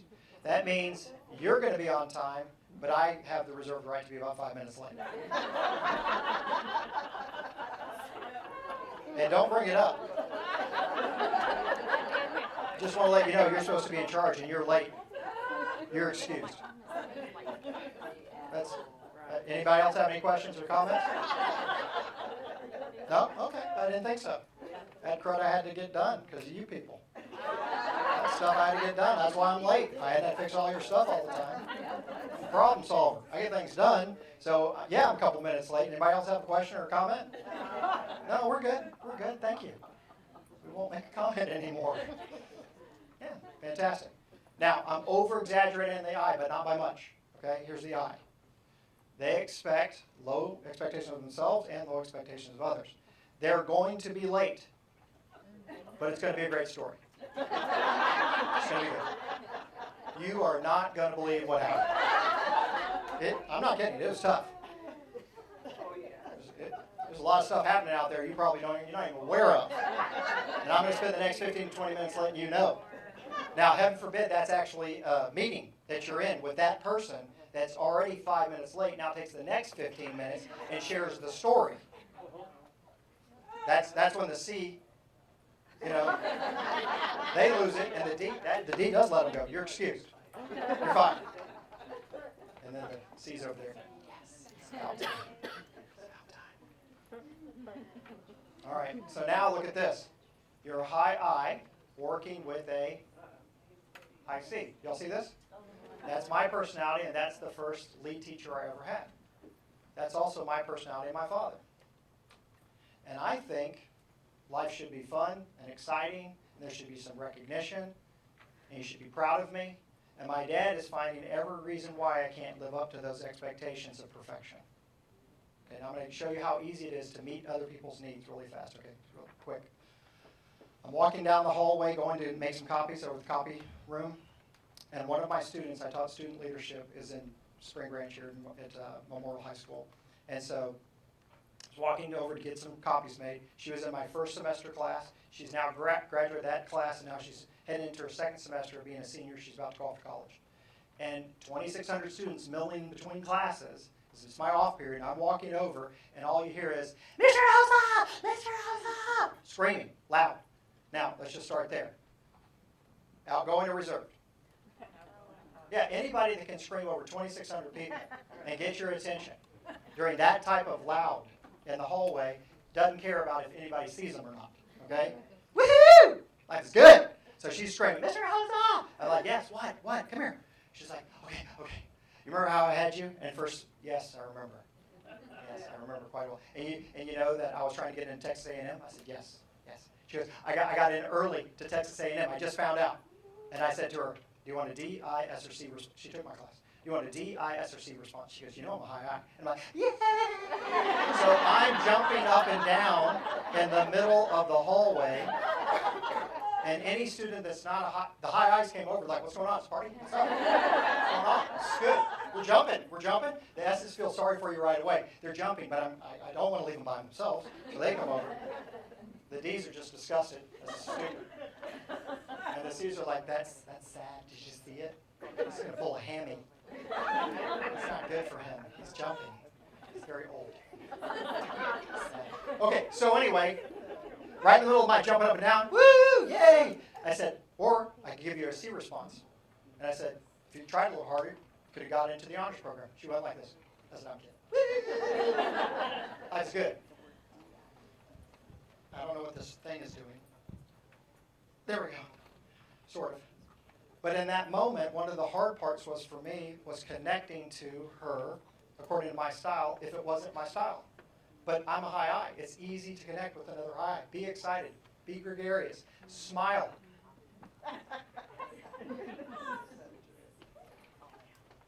For my lifetime, anytime I did anything, I always knew if my dad actually appreciated it or not. He didn't criticize it. He would say this. This is how much excited he got for even good stuff that I do. It's really good. All right, that's great. I knew that was good. You want to know why I knew that was good? Because he didn't what? He didn't tell me what I did wrong. I had to learn over my lifetime that my dad wasn't ever going to act like me as a high I. He was never going to get as excited as me, as high energy as I was. But I had to start to learn his style so that I didn't, every time I interacted with him, think to myself, I guess he just hates me. But he wasn't ever going to be that way. Now I'm telling you differently because you have the opportunity. Do you really think I wanted to jump up and down in front of a bunch of kids? No. I'm going to sit there.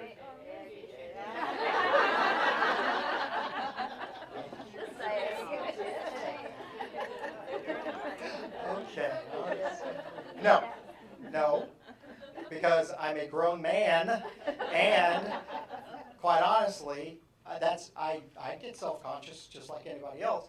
Now, I have to, as a presenter, believe it or not, you have to give a lot more energy to human beings as a presenter. But I don't walk around all day. Hey, some of y'all saw me eating. Did I seem weird to you? I just was sitting there. I was like, ooh, that's really good food. Is there Mr. Ruddle? Hey, everybody, good food here. I'm not crazy. I'm a normal person. But in that moment, to help her feel understood, because you want to know what I learned in my classroom? Even better, you want to know what I learned at 12 o'clock at night in front of a campfire while we're sitting there getting done with the map and compass course? My camp was in New Braunfels. It's not too far from here.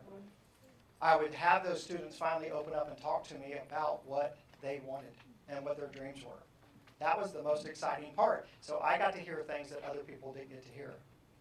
I got to hear the real skinny. I got to hear one of the girls say, I wish my dad would just be excited for me.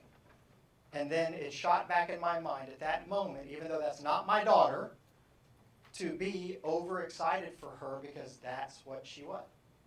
That's what she needed. People aren't doing things against you. She wasn't doing things. She wasn't trying to make me look stupid. Out in the middle, hey, Mr. Rose, I'll make you jump up and down in front of 2,600 students. Make you feel stupid. No. She had a need that she wanted to get met, which is she wanted someone to be excited for her that day for getting into Texas A&M. But I've had plenty of parents say the exact opposite, which is, if you would have worked harder, you could have gone to the honors program. 98's not 100, right? I've had parents do that. I taught AP. So they would go through honors, make a 90. Just level, make a 90. Could have worked harder, could have got a solid A, 95. Okay, worked harder, could have got an A+, got a 98. Could have worked harder, got 100, got 100. Should have taken a harder class. I mean, it never ended. You see the problem? Is that in that moment of being precise, that personality trait that we have, that you have that C trait, you push it to an extreme, and it causes people to not feel so hot, okay, especially if they're real people-oriented.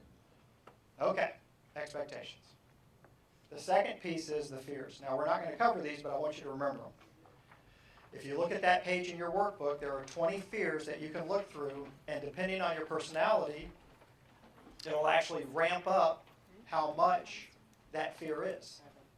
So think about it this way. If you like to be in control or to take charge of something, and now someone doesn't let you take control of it, that's a fear to you as a D. I want to get things done, and I'm in control. And I'm not getting it done, so now it kicks off a fear. So now I double down on taking control of something. If you fear being perfect, like a C might have more of this fear. Well, I can't make mistakes. I can't look stupid in front of people. I can't let go. I can't act silly or stupid because then people will make fun of me. So that fear kicks off so that you don't get more outgoing, you get less. You become more reserved. You protect yourself even more. Y'all see this?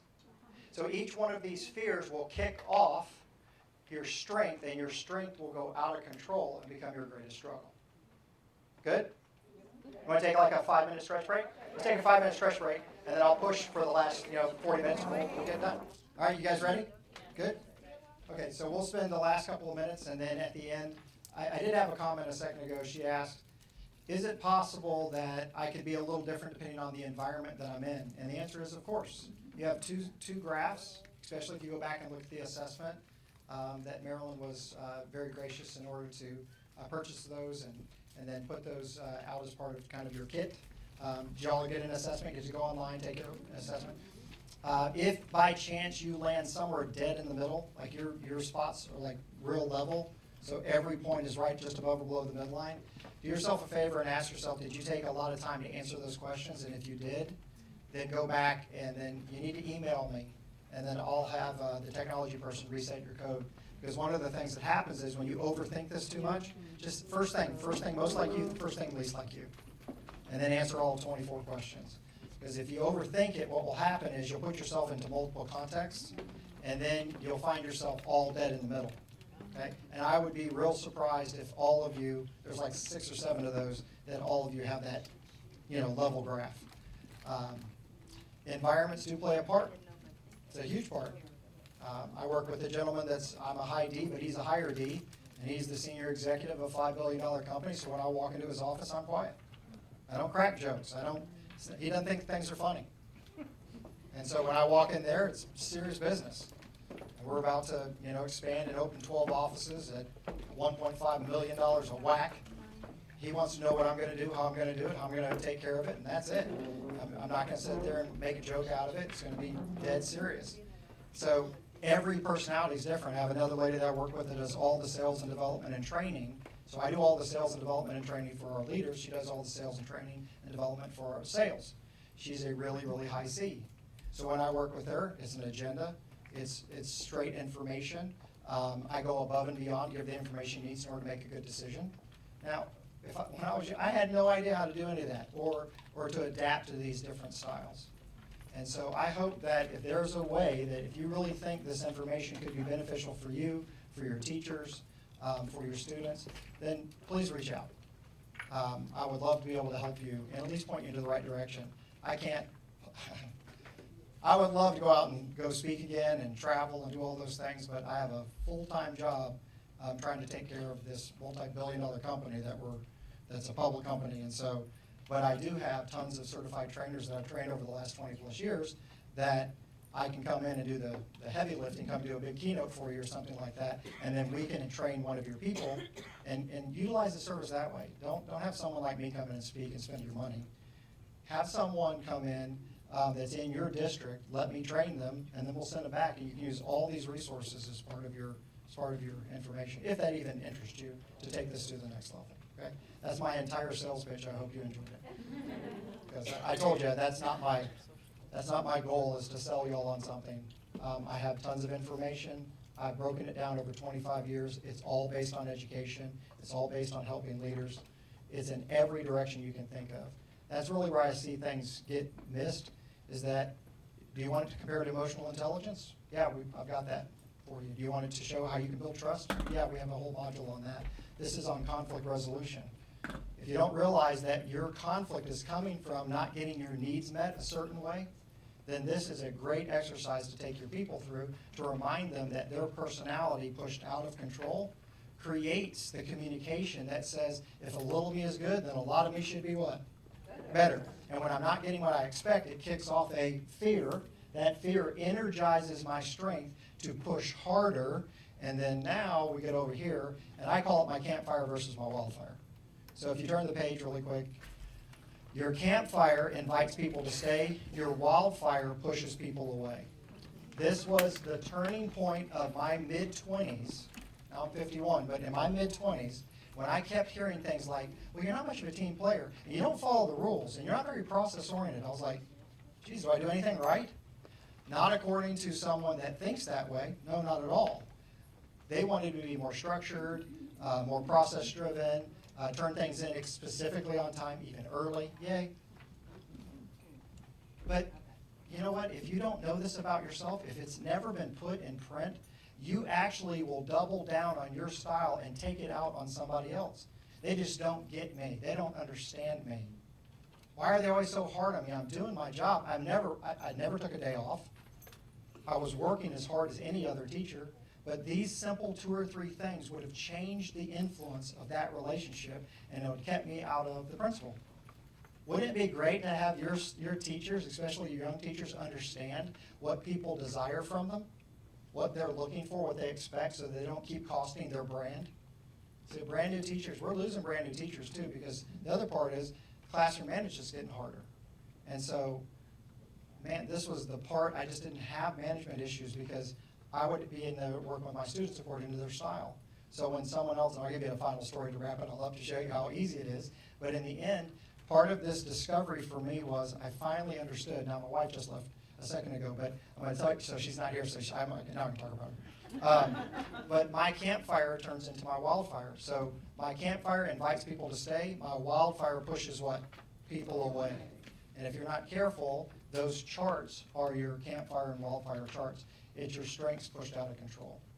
You all see that where it says a strength under control is bold, but out of control, a D comes across as what? Right? Man, these are so good. I put these on my desk over to the side. I put them out in front of everybody. But when I first saw these the very first time, I put all these 4 charts on my desk, and I copied them, and I put them over to the side. And anytime someone would say something like tactless or pushy, very rarely predatory, but that's just a real extreme in that word. Headstrong, combative, reckless, abrasive. Any of those words would pop up, I would go, well, if I want to change the way I work with them and I want them to work with me more effectively, I got to change the way they see me. Now, I was willing to do that again because part of me is saying, I don't want to do things wrong. I want to do things right. I want to treat people the right way, and I want that opportunity to do it. I just didn't even know that existed. I literally saw myself as all of these things, and believe me, we all do, until we have another perspective so we can see ourselves out of control. Okay? As a high I, look at some of these. They're trusting, but almost indiscriminately. You see this word, indiscriminate?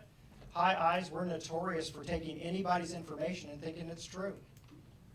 We believe beyond a shadow of a doubt. If you said it, must be true. Google has single-handedly ruined my best stories. I'm not kidding. This is a really good story. Googled it. It's not true. Thank you. I appreciate that. Because I heard somebody else say it I thought was credible, never checked on it or validated it. Who's the opposite of that style? The opposite of the I, fun and energy, is the C, which is they like things to be precise. You can't just say anything off the top of your head. Where did it come from? Where'd you get that information? Is that even true? Man, that is the kiss of death for a high I that just wants to add energy into this world. It has to be true, too. Now, I will tell you this in sales, which is interesting. Salesmen are notorious. Think about a high I. A high I's number one need. Go back a bunch of pages to that one page that had all the personalities on it. I'm not going to go all the way back, but you can see it really fast. Remember the page that had all four? It said done, fun, nice, and precise. Did you all see that page? What page is that?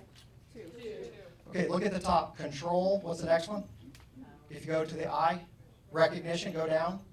Harmony, and then go over. Proof. Do y'all see that? Those are right down next to it, those are their basic needs. So when they get control of something, they can take charge of something, it makes them feel better. That they're getting what they expect. Eyes like recognition. They like to feel as though what they're doing adds energy into this world and people like them. One of the hardest things to realize if you're a D and a C on that side is that you build trust through performance, behavior, results. And I's and S's build their trust based on if they think you like me or not. So I look at your face as a high D and C, and you're like, oh, they don't like me. Have you ever heard this ridiculous statement by a student? Maybe you've had your child say this. Well, I know that teacher doesn't like me. But why are you failing her class? They don't like me. Have you heard this ridiculous statement? Now, we've been in education long enough to know that is actually a true statement. That person cares so much about what you think of them, and if you like them, they'll either give you engagement or lack of it.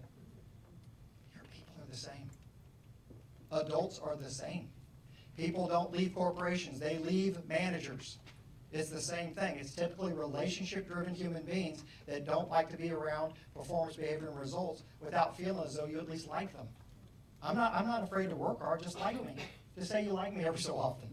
That recognition is highly important. Okay, so now back up here. Trusting indiscriminately. Why does it turn into indiscriminate? Because if I send a bunch of salesmen out to go sell a product, their number one need is to feel recognized. More importantly, to add energy into this world. So if it's a new product, guess what that does for them? It's new. There's a lot of what? Energy, excitement, recognition. I haven't even thought about if it's true or not. I just know that the clients that I want to talk to will get a lot of energy out of this new statement, and I can go out there and talk about it.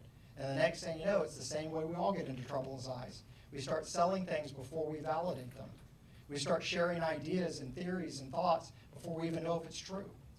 And you've got some teachers that are highly creative that are sharing things because they want the recognition, they want the excitement. But at the same time, they also need the boundaries in order to make sure it's validated. On the other side with the C, the proof. Okay? All right. The S's. Tough words, right? Stable, but unemotional. You're not going to see a lot of emotion from them. My wife and I are exact opposites. And one of the hardest things in the world when we've been married 25 years, so, and she didn't leave because I'm going to say this, but because hopefully she'll come back. I don't know. But after 25 years, my first couple of years, oh man, it was a disaster. I'm a high D, she's a high S. Everything I did was like constant fire. I couldn't get anything right with her. I can tell you story after story after story of messing this up as a high D and she's a high S.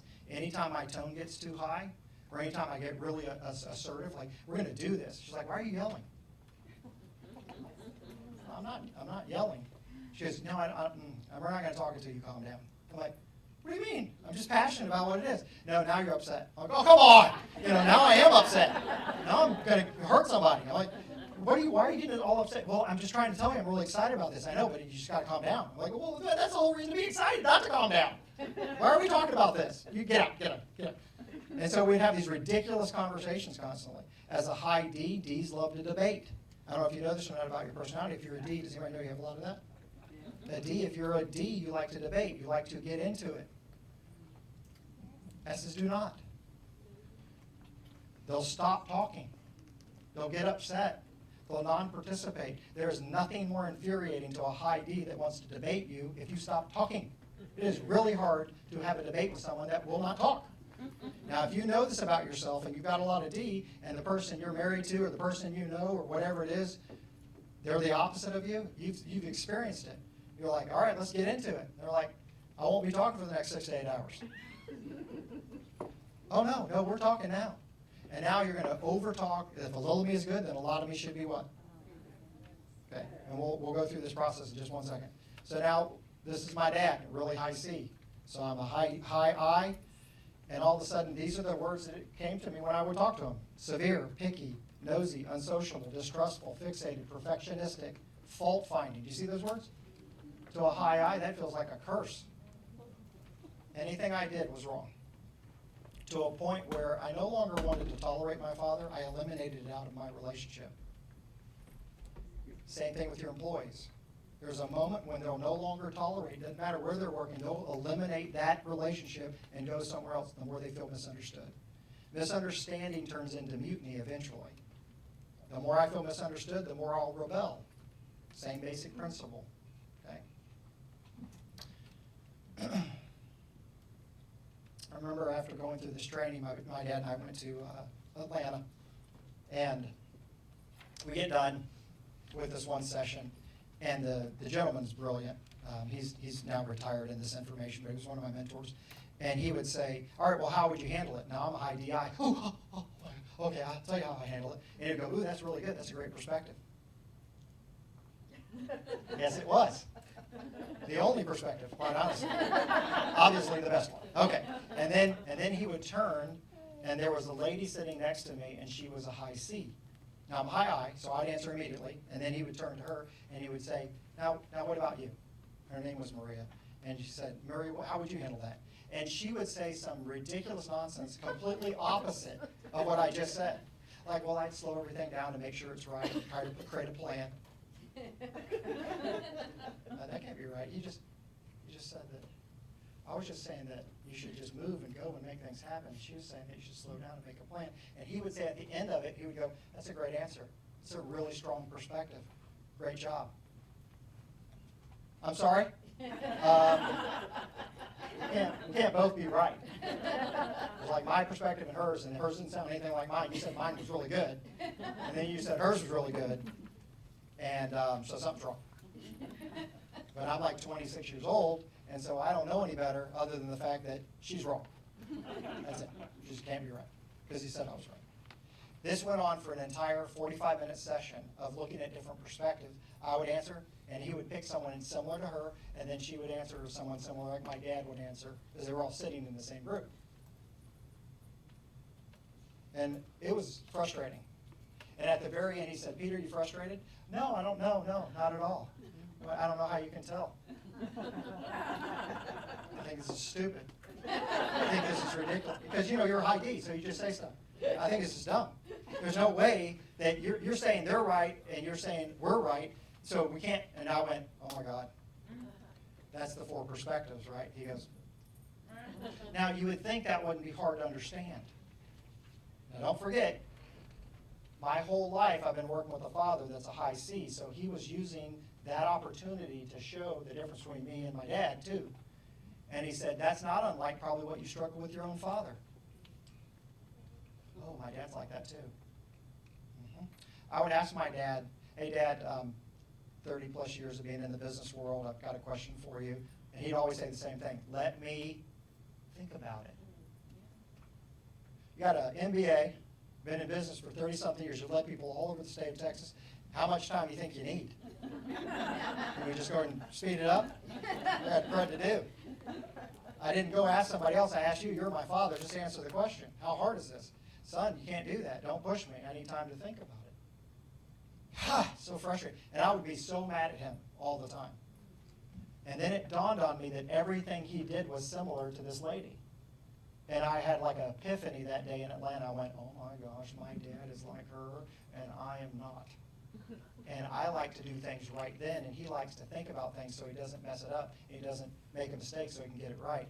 I was so excited. This is not a joke. We walked out of the break room, walked over to my father. I was like, Dad, that was awesome. Did you see what just happened? I said, did you see how you're a lot like Maria and I'm not? I'm like exactly the opposite. And so, like, he was saying, Ken, his name was Ken Bogues, and how Ken was saying that, how you think differently than I do, right? And I said, what do you think about that? I don't know, son, let me think about it. And I lost my mind. Yeah. I remember getting so mad. I was like, what is there to think about? We were just in the room. How long does it take? It just happened. All I want you to do is just acknowledge the fact that it just happened. That's all I'm saying. It's like, why are you yelling? I'm not yelling. I'm just saying we're completely different. We're different. That's all I'm saying. Did you see that? Did you see we're different? Son, calm down. I just want time to, that was a lot of stuff. Can I reflect for a moment and think about it? Gah! Storm off. Go tell Wendy. Can you believe that? My dad, he just can't even, he'll never say anything. And is that the craziest thing you've ever heard? I was getting certified. I was certifiable. I was getting certified to teach this information, and I couldn't even make it 4 minutes out of the instruction to realize I don't like when someone takes a long time to make a decision, especially if you're my father. And we kept running into this same problem. So later, years later, I would tell my dad, I got this big decision in leadership. If you don't mind, would you mind thinking about it? And then I'll call you back Monday, I'll call you back on Wednesday, if that's okay. Absolutely, thank you for doing that. Yeah, no problem. And you know what my dad would do on Monday, Tuesday, and Wednesday? He would think about it, and he would try to think of everything he could in order to help me make a really good decision. And I'd call him on Wednesday, and I would say, all right, have you thought of it? Absolutely. All right, what are your thoughts? I'd write them down. Thanks. Unfortunately, I'd already made a decision on Monday, but at least I could hear his perspective, and it was pretty close. Anyway, good. I know, isn't that sad? Isn't that sad? It is so sad, but it's true. I was like, hey, thanks for waiting for 3 days. I'm not using any of your stuff, but I appreciate you thinking about it. Just wanted to validate the fact that you take too much time. Okay. Wrap it all up. This is the final piece. Y'all see this? Where is that? What page is that? 14 and 15. All right, 14 and 15. Y'all look at 14 and 15. All right, here's the fastest way for me to explain this entire chart. If you look at it, notice up here, the D's are going to act assertive because they're expecting to get power or to be in charge by being assertive. Their fear is losing or being taken advantage of, and if they hit that fear, they're going to react with anger or action. And you saw how I did it. I just almost ran out of the room mad at my father because he just wouldn't answer. I get too emotional when that happens. Now, an I wants to act persuasive because we want to feel important or popular or add energy into that room. And if we fear we're going to be rejected or disliked or having to conform to a lot of structure, we'll start to shift blame, become emotional, talk a lot. There's a lot of things that we'll do. S is act patient because they want predictability. They fear being asked to change or confrontation, and they'll react with non-participation or indifference. They'll just remove it. They won't have any emotion that's connected to it.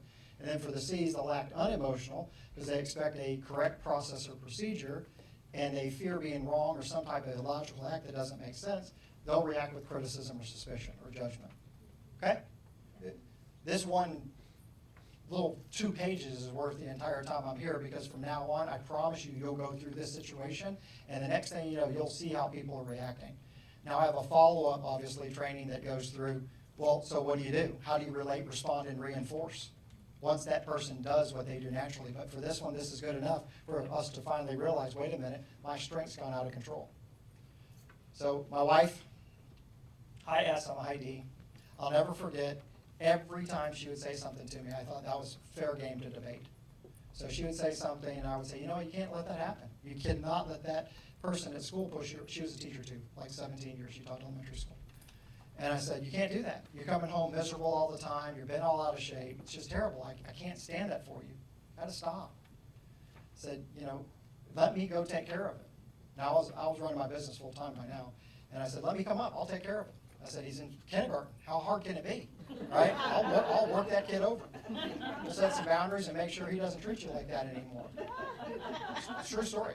And I said, and so she got mad. She's like, no, you can't. You don't understand. She's a high S. I want to love on him. He's in an abused family. His mom's passed away. His dad just got out of prison. And so, he's tough. This kid's tough. And so I just want to love him. I said, well, that's not going to work. So we got into debate. It wouldn't have mattered if it was apples. Apples would have been just as good. So, honey, the reality is the reason they're called Red Delicious because they're better. just delicious. Well, I like Granny Smith. Well, they taste terrible. And we'd have a whole argument over, it doesn't matter. There had to be a winner and a loser. My wife would go through a 3-step process. As soon as I would say to her something really obnoxious, oh, P.S., by the way, she didn't leave on purpose. We're still married, 25 years. Ladies, I'm not kidding. This is not going to be pleasant at all. What I'm about to say is a huge moment in my life where I realized I could not ever act like I was acting again. And I wasn't even trying to hurt her. I got married because I love my wife. Okay? But I want to share this with you. So I would get into a debate going back and forth, and then her phase one, she'd just be real quiet. She just wouldn't talk. And nothing would infuriate me more.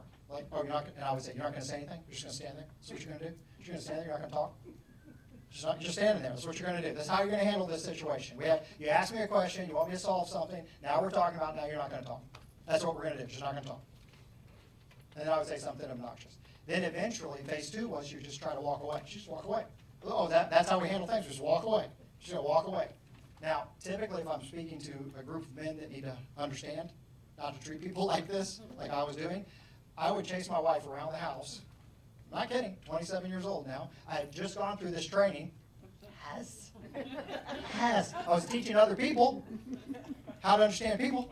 And I'm running around the house. Where are you going? That's how you handle it? A little confrontation, you have to run off? That's what we do here? So she would go into our room, and I always say, if any gentleman in the room, gentlemen in the back, if your wife goes to your bedroom and locks the door, that is a nonverbal cue she no longer wants to talk to you. And I'm not joking. I was so obnoxious, I'd be like this. What are you doing in there? That's how you handle it? You just want to lock the door? That's what we do here? You ask me a simple question, I'm trying to prove a point, and you're going to just leave. First off, you're just going to stop talking, then you leave.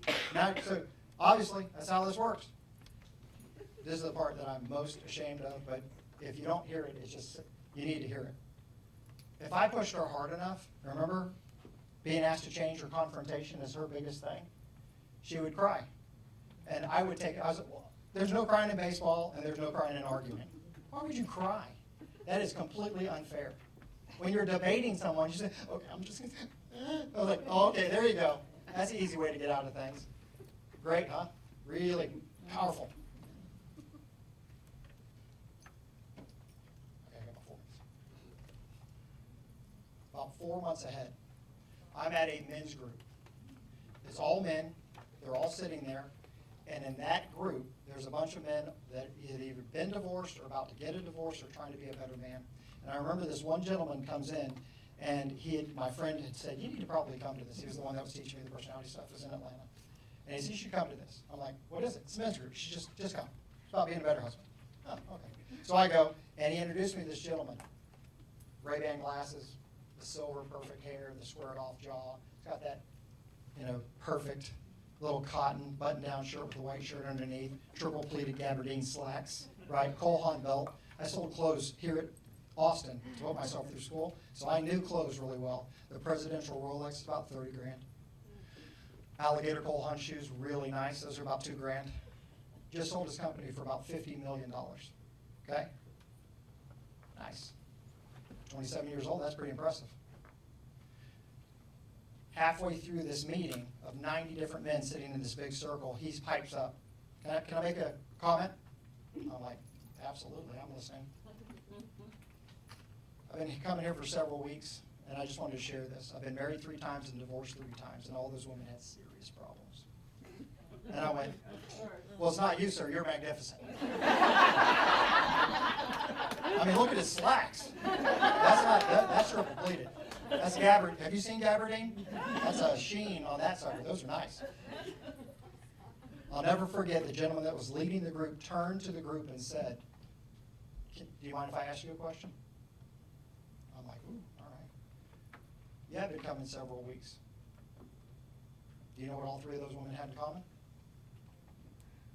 And here's what my dumb 27-year-old mind said. He already said they had serious problems. That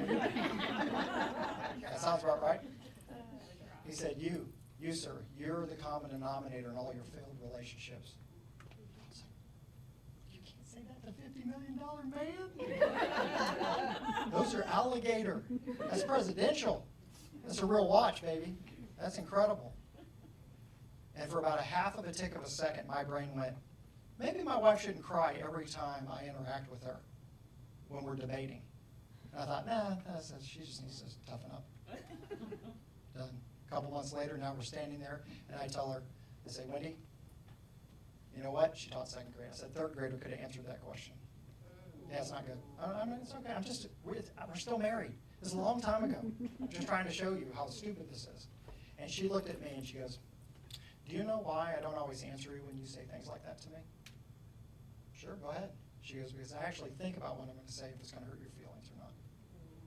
And in my crazy mind, I sat there and I just started thinking, she actually thinks that every time I say something to her that I'm trying to hurt her? Like, that seems like an overgeneralization. I think I could win this fight.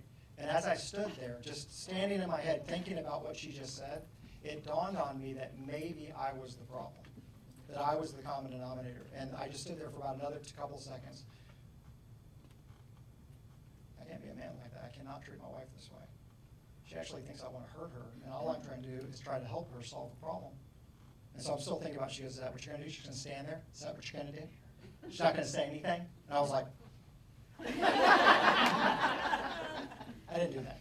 But the reality was, in that moment, my faith, who I am, how I'm supposed to treat people, jumped into my life again and said, I can't have a relationship that's supposed to be built on love and not meet the person that I say I love the most, their needs. It's one of the hardest things in the world. Seek first to understand, then to be understood.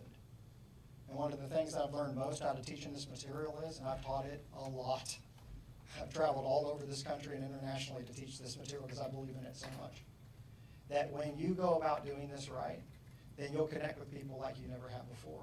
And you'll realize they're not doing things against you, they're probably doing things what? For themselves, to meet a need according to their strongest tendency, preference, pattern, or comfort zone. And wouldn't it be great if we could meet their need where they're at? So very top of the page, if you want to write those 4 in. The D's, let them debate. It's at the top of the page, so you can fill those in. I'd hate for you to walk away and go, what was that? What was those blanks right there?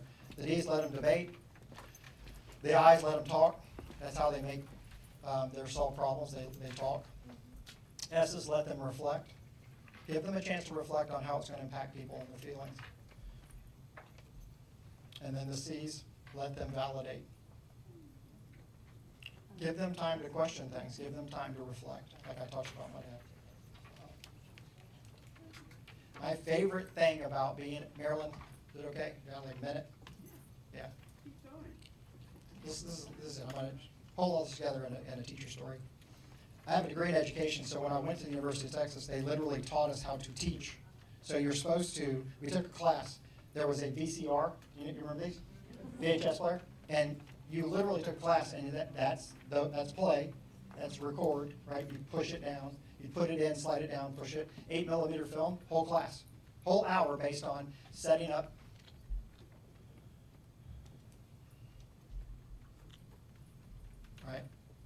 Right? Overhead.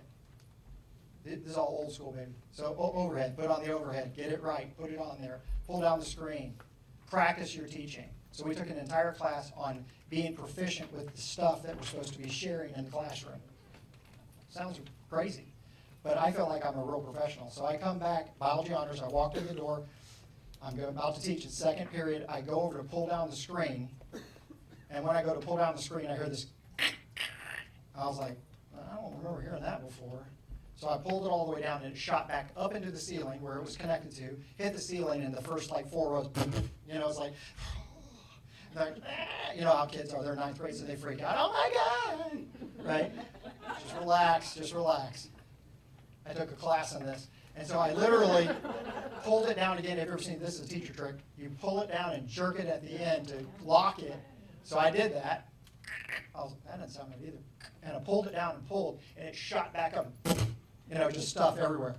And they're like, oh my God. Okay, so here's the 4 personalities to wrap this all up. I went to go for a 3rd time, but before I could go for a 3rd time, I just got an email from this kid not too long ago. He's in his 30s now, 35, 36 years old. He's the CFO of a company. His name is Ben Harrison. He came spinning out of his lab table because he always sat by himself because everyone else is stupid. And so he sat by himself because he wouldn't sit in the seats. He had to sit in the lab table in the back. He comes up to the front, takes it from me, no joke, takes it from me, and just starts yanking the screen. And I just stood to the side. So Ben is a D. You can't get it done? I'm getting it done. Step aside. It's at that moment the S's in the classroom, they went to start throwing up. That kid just got out of his seat, didn't even raise his hand. Did you see that? Mr. Host is no longer in charge. I don't know what's about to happen. It's got to be bad.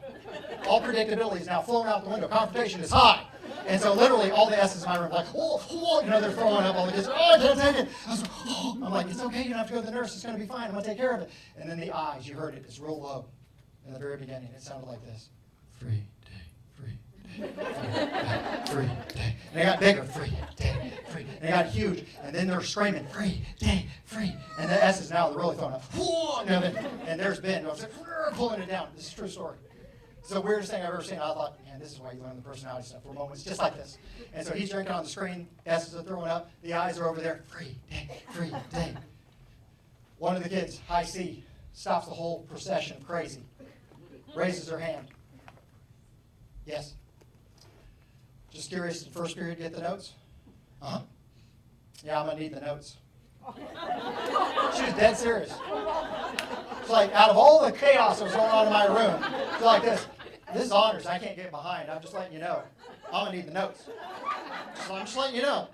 And I'm like, I had lost it to such a degree. I was kind of with the free day people, right? Like, screen's not working, people. We're off for the day. Just want to let you know we're not doing lesson plans, nothing. I don't even like doing them anyway. Anyway, so 2 doors down from her, this other guy goes like this. I said, yes? He goes, just a suggestion. Why don't you just write it up on the board?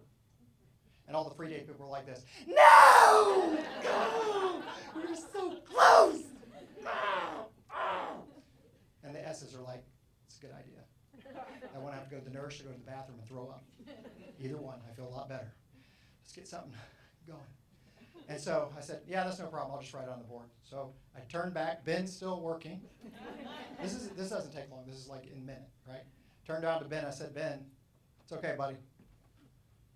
And he looked at me and goes like this. Hey, Mr. Hosa, this thing's broken. Yeah, you think so, Spartacus? You're going to get on back to your seat. And I'm not kidding. You could hear him like, I had some tools. I probably could have fixed that thing. And so he's just going over there, just working, just going that way. All right, no problem.